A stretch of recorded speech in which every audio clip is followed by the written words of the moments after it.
especializado en Derecho Constitucional, una de las referencias en nuestro país sobre la materia, y hay tanto para charlar. Daniel, buen día, gracias por venir. Un gusto estar con ustedes una vez más. Para mí es un poco mi casa, Berizas. Sí, muy seguido en Mar del Plata, Sí. aparte también. Eh, bueno, hay muchos temas de la agenda política y de la agenda judicial que está bueno que charlemos en esta mañana.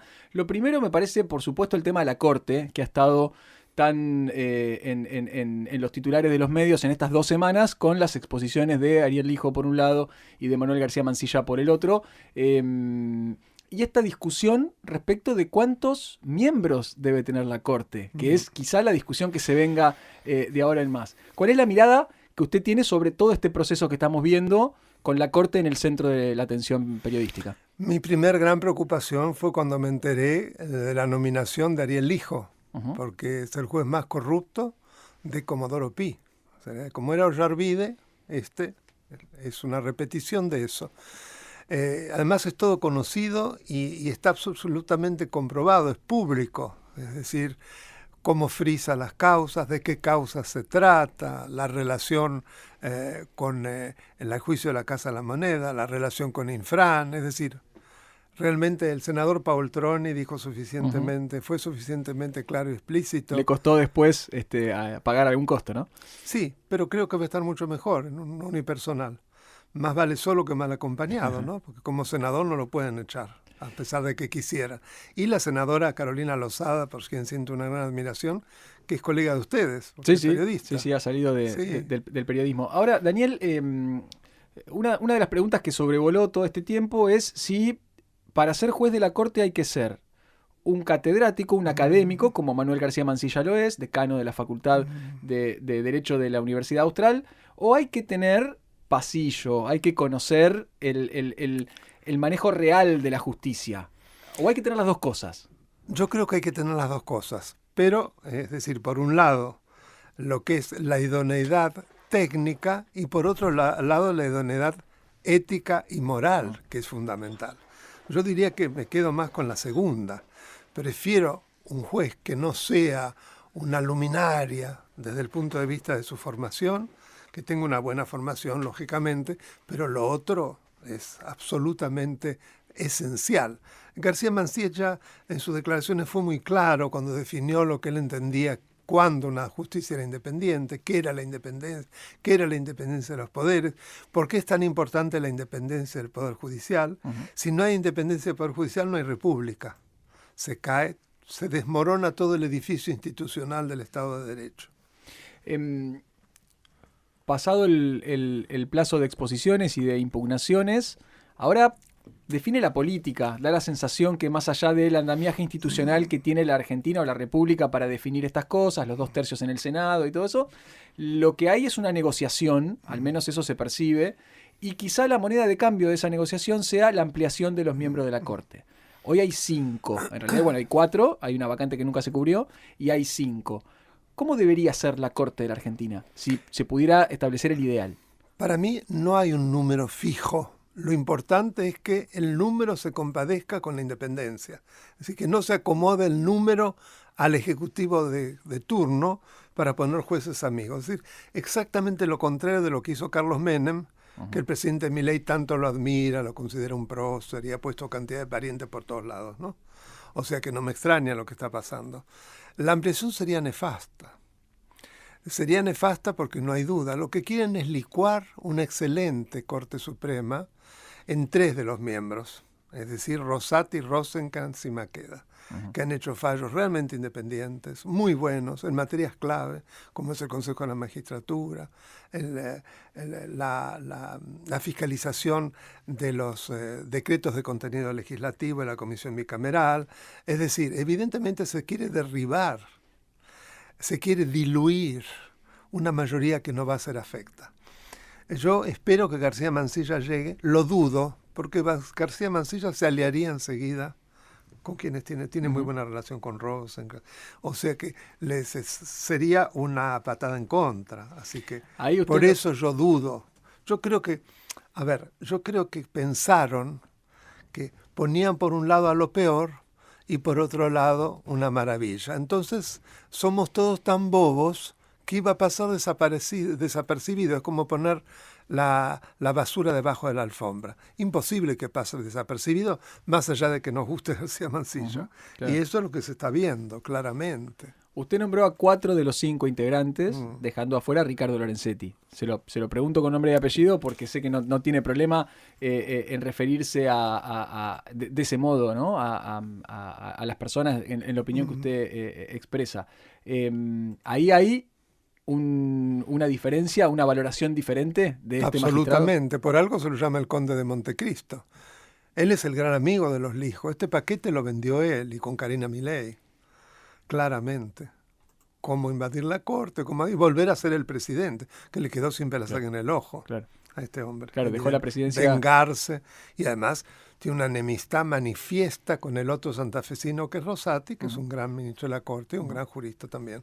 Y evidentemente es la venganza, es clarísimo. Hay un tema de ausencia femenina en la Corte. Es decir, hubo dos juristas muy importantes, 2 grandes miembros de la Corte que por jubilación, por fallecimiento ya no están, y las vacantes son cubiertas por todos hombres. ¿Ahí hay una deuda de la justicia argentina? No solo una deuda, hay un claro incumplimiento de la Convención Internacional contra toda forma de discriminación contra la mujer, que luego de la reforma del 94, artículo 75, inciso 22, tiene jerarquía constitucional junto a otras convenciones. Por lo tanto, el incumplirla, que sería un claro caso de incumplimiento y de discriminación contra la mujer, yo lo veo bien claro, acarrearía que responsabilidad internacional para la Argentina. Yo no sé si le han contado esto al presidente. Lo que sí vi durante el interrogatorio es que el hijo no lo sabía. Desconocía la existencia de la convención. O sea, yo no me imaginé, más allá de la parte de corrupto, no me imaginé que técnicamente era tan flojo. Porque la verdad es que no debería ser ni juez federal si no conoce. ¿Cómo no conocer una convención internacional cualquiera? Con jerarquía constitucional. Con jerarquía constitucional, es una cosa inconcebible. Sí que es un hombre que no estudia. O sea, bajo todo punto de vista es inconveniente incorporarlo a este hombre.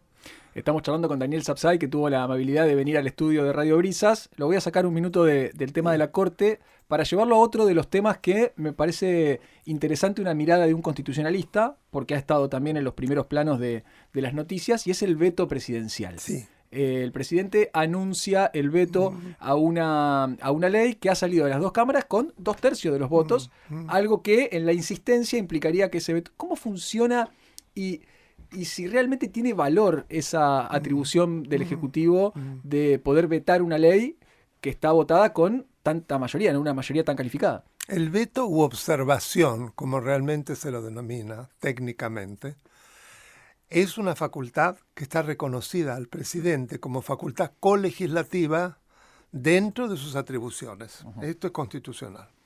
Puede ser total o puede ser parcial. Ahora bien, frente al veto, sea total o parcial, hay una facultad concomitante del Congreso que es la insistencia. ¿Cómo se insiste? Con los 2/3 de los miembros presentes en ambas cámaras. Si eso ocurre, la ley debe ser promulgada y si el presidente no lo cumple, está cometiendo una serie de delitos. Abuso de poder, incumplimiento de los deberes de funcionario público, absoluto desconocimiento del respeto del otro orden político, es decir, sería gravísimo para él. Es decir, sería pasible de juicio político. Él no tiene posibilidad, después de la insistencia, si es que el Congreso reúne nuevamente la mayoría de 2/3, no tiene ninguna posibilidad de insistir con el veto, ni parcial ni total. Se termina. Si es parcial, se puede promulgar la parte remanente. Ahora, la Constitución también pone una serie de condiciones. Tiene que haber, tanto desde el punto de vista gramatical como del contenido, una unidad inescindible. Si eso no hay, cae. Si la hay, se promulga. ¿Hubiera sido un camino distinto el del presidente decir que le iba a vetar parcialmente y sentarse a negociar ese veto parcial? Porque dio la sensación que él dijo, no, esto va a ser total, y los números no le dan. No, yo creo que él es una persona muy terca. Y además piensa que todo lo que implica negociación, mediación, va en contra de su temperamento autoritario, porque la democracia y el juego de los poderes es negociación. es precisamente composición en el sentido de componer. Eso es absolutamente de la democracia, no es antidemocrático. Pero él no lo ve así, está claro, porque él es anarcocapitalista, no nos olvidemos. Es libertario. Además ve los aspectos del capitalismo exclusivamente centrados en los aspectos económicos. Es como la dictadura. Y de Adam Smith le faltó leer un capítulo que habla especialmente en esa época, fue un hombre, una gran mente, que precisamente previó la necesidad al mismo tiempo que estuviera acompañado de aspectos sociales y políticos el liberalismo, no solamente de lo económico. Hay una tendencia, le pregunto si usted tiene esta mirada, una tendencia en los nuevos liderazgos, no solamente en Argentina, sino en gran parte del mundo, de alguna manera de marcar que la democracia o incluso el sistema republicano no está dando las respuestas a las sociedades contemporáneas, a la complejidad de la sociedad contemporánea. No hay un modelo superador, al menos que se esté viendo, ¿no? Pero ¿hay algo de eso? ¿La democracia está quedando chica ante las necesidades que están teniendo las sociedades cada vez más complejas? Claro, pero la culpa no es del sistema democrático.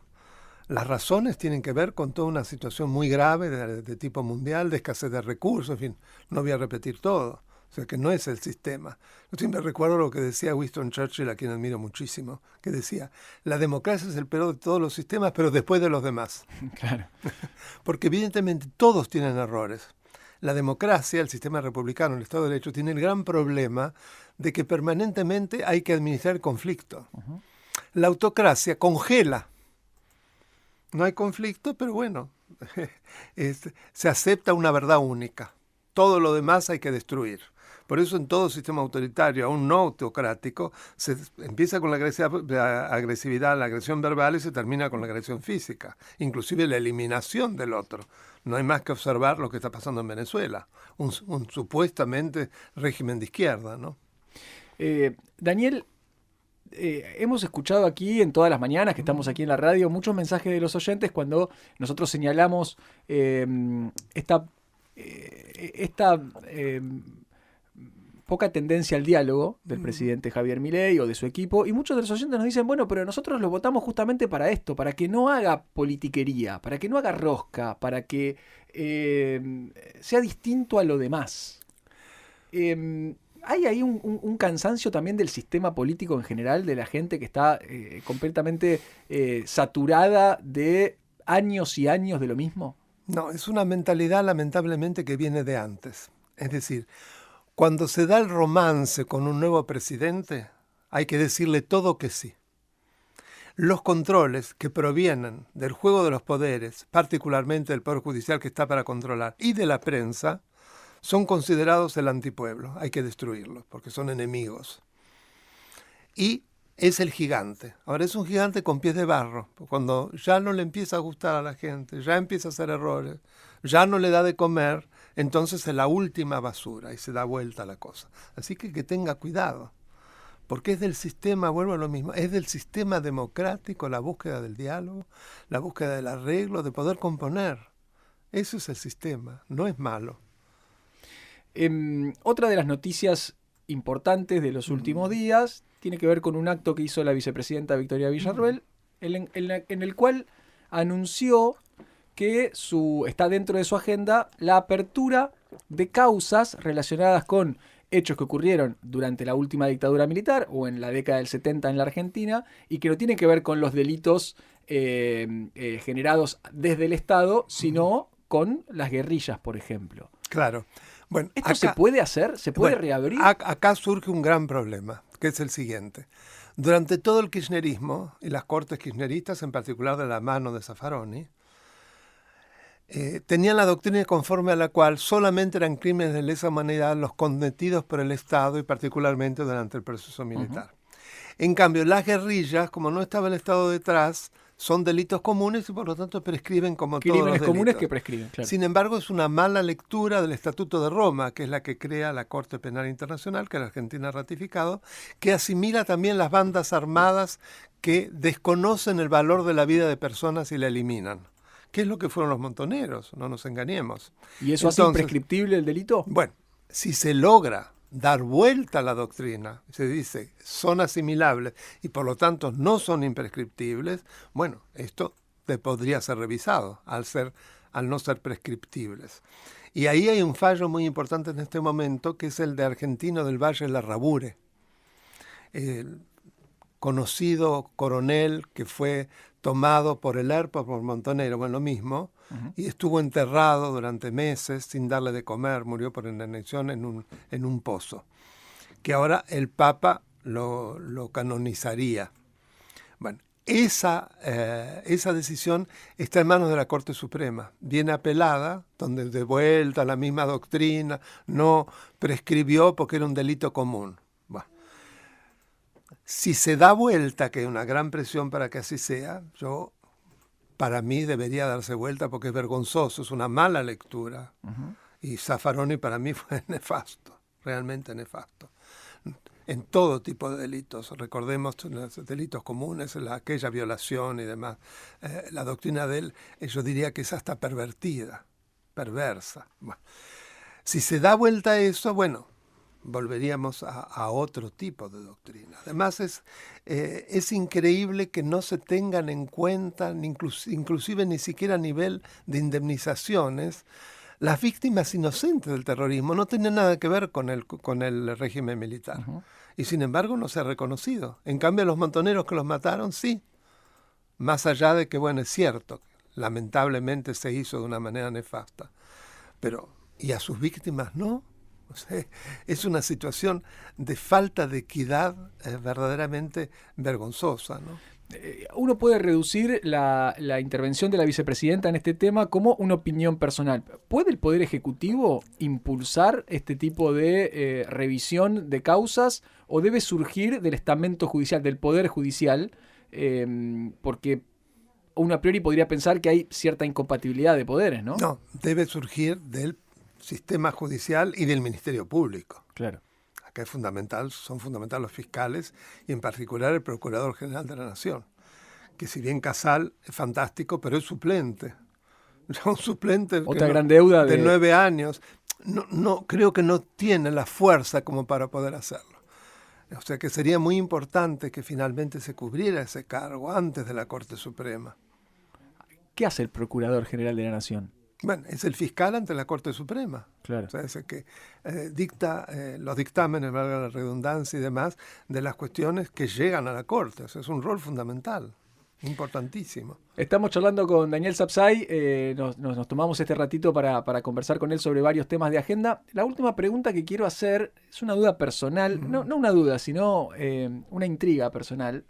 Respecto del texto constitucional, ¿cómo un texto tan breve, tan ajustado, puede sobrevivir casi 200 años con muy poquitas modificaciones y ser coherente con la vida institucional de un país en épocas tan diferentes de la historia? Es decir, nosotros miramos 1853 y miramos 2024 y claramente tenemos una estructura completamente diferente y la Constitución sigue dando respuesta. ¿Cómo se logra eso? ¿Cómo es el derecho constitucional? ¿Cómo se piensa una Constitución? No es que no se la modificó. La última modificación es inmensa. Más de 60 disposiciones, cláusulas transitorias, ha sido muy grande. De todos modos, lo que acá es fundamental es la interpretación que hacen los jueces. Alguno de los grandes jueces de la Corte Suprema de Estados Unidos dijo que la Constitución es lo que los jueces dicen que es. Claro. Creo que es categórico. Y en gran medida es cierto. Así que acá la interpretación es clave. Por eso la Corte, a pesar que uno lo ve como un tribunal lejano, porque no va a comparecer nunca frente a ese estamento, es tan relevante en la vida de cualquiera de nosotros. Y porque tiene la última palabra en lo que hace precisamente las garantías y los derechos fundamentales de la persona. La última la va a decir la Corte. ¿La Corte puede intervenir en todos los casos que se vayan apelando? Es decir, ¿o tiene algunas...? Es una instancia extraordinaria. Ajá. Las instancias ordinarias son las instancias federales inferiores y en materia penal está también la Cámara de Casación Penal. Ahí hay 3 instancias. Por eso, para llegar a la Corte, primero se requiere recurrir a través del recurso extraordinario valga la redundancia, y en caso de que el tribunal ante el cual se recurre de su decisión deniegue, se llega por queja, que es directamente a la Corte Suprema. Claro. Daniel, un placer, como siempre, haberlo recibido aquí en Presente Continuo en Radio Brisas y esperamos que esta charla se repita pronto. Con mucho gusto. Daniel Sapsay con nosotros.